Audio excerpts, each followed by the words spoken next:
Hey guys, welcome back to the Human Condition. This video is another video in our psychology series. This one is a pretty interesting one I've been wanting to do for a while. I just wasn't sure if I had all the information on it. Another video in our psychology series, and this is a psychoanalysis, our first psychoanalysis.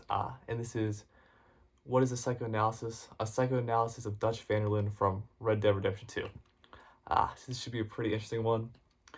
In this, I'm applying the 7 psychological schools of thought of sociocultural, evolutionary, humanistic,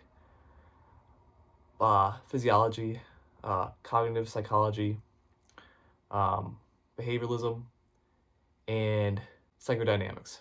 7 schools of psychology, how they all could all impact Dutch van der Linde, in my opinion. I could be wrong. So yeah, also, just disclaimer, I'm not a licensed psychologist, so what I say is just opinion-based. So that being said, these are all just my opinions on his potential psychological state and what problems might be impacting Dutch. So this is I'm going to do 2 versions of Dutch in the very beginning of the game and Dutch at the end of the game, based off the 7 schools of thought and psychology. So yeah, I'll start off with the one that I think is least impactful, then work my way to the most impactful.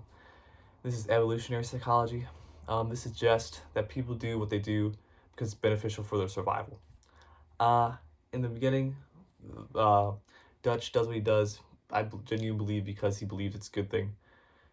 Not only because it's beneficial for his survival, but we'll talk about that later, but he basically believes that this is what he's meant to do in the life of crime that he gets his gang into.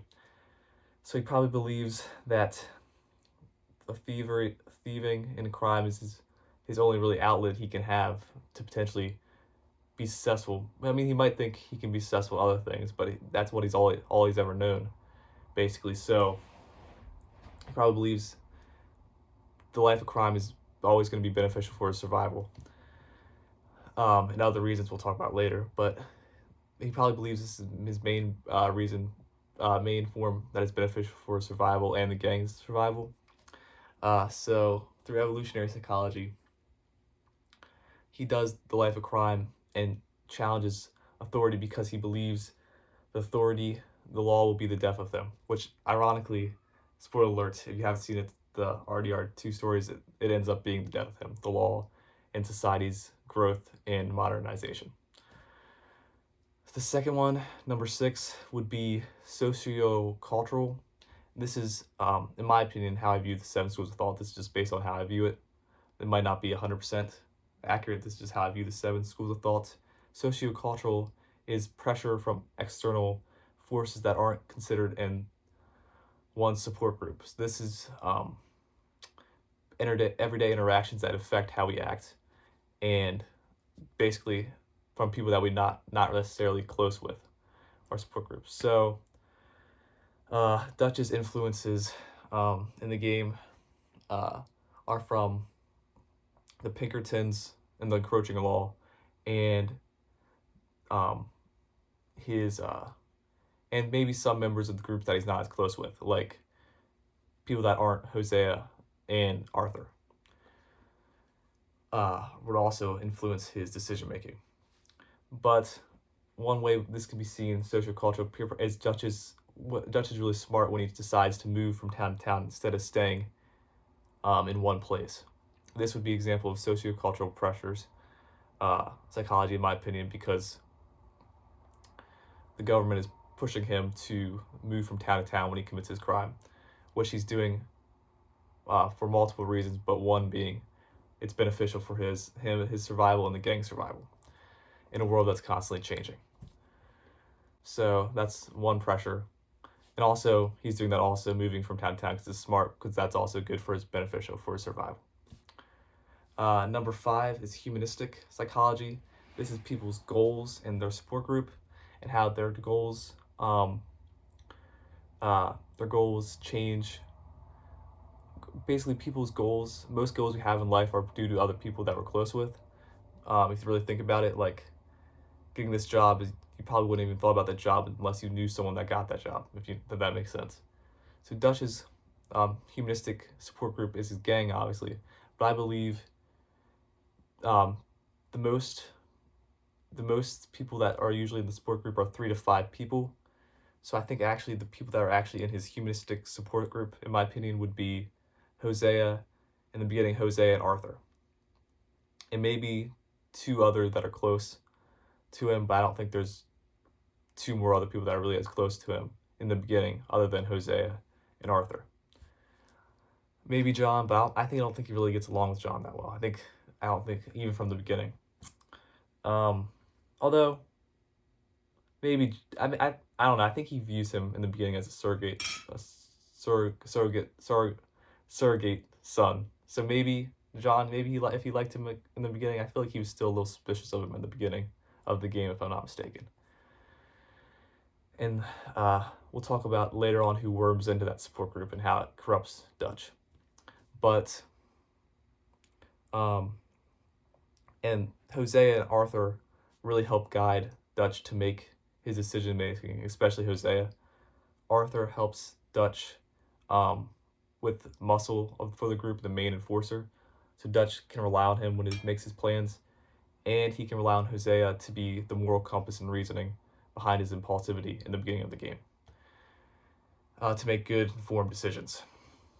The fourth is psychodynamics, how people are raised and how they affect by their parents or caregivers and how it affects their emotional well-being in the future.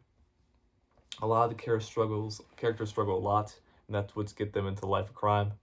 Dutch's is with his mom and his dad. I believe in life most people are compensating for something, somewhere where they feel might have been weakened in life. So Dutch had not the best relationship with his dad, sadly. Neither did Arthur.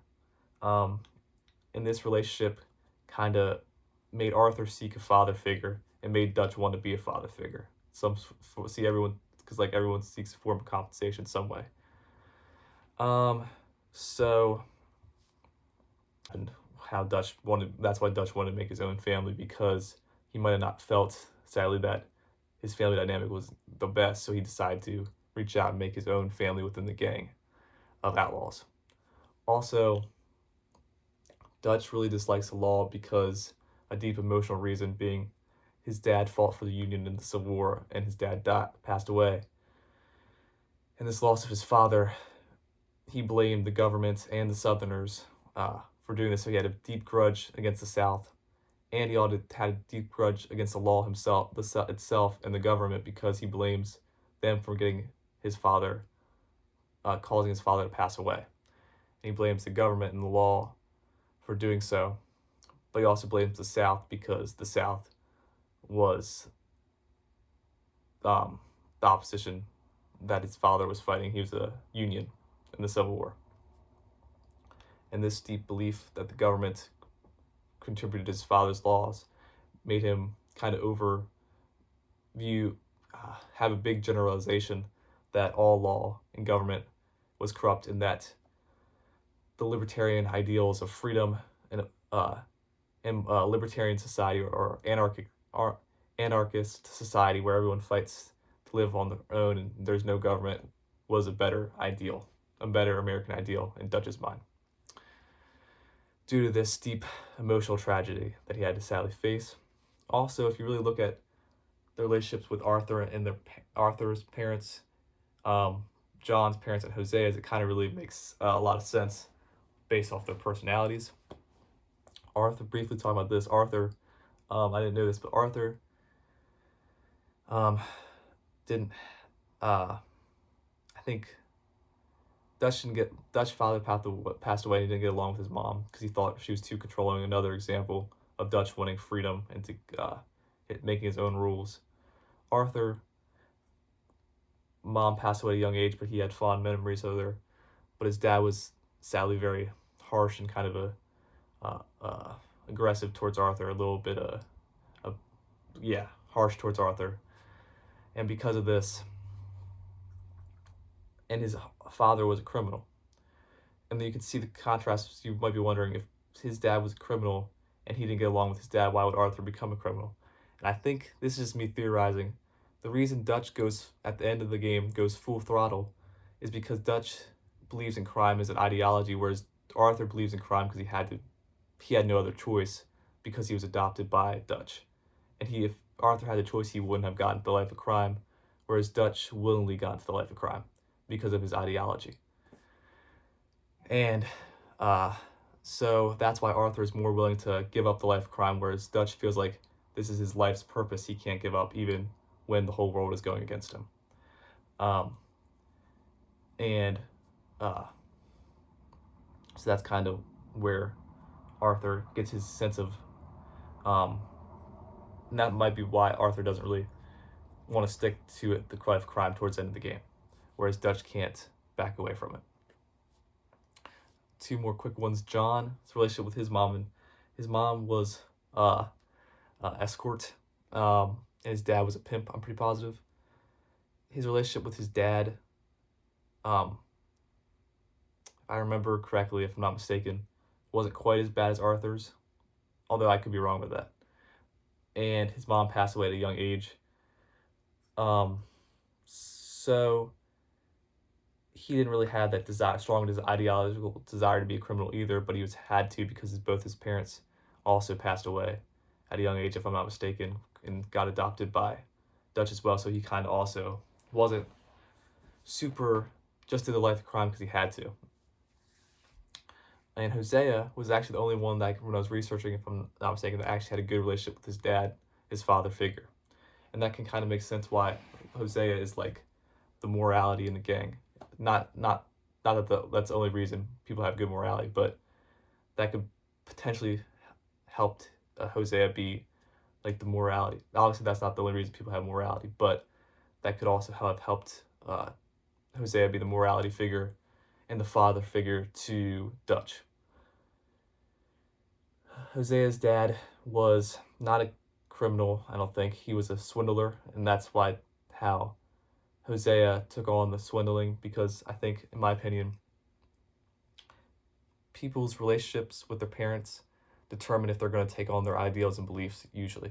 So, example, even if a kid believes their parents' beliefs are good, if they don't get along with the parent, they might purposely choose a different belief.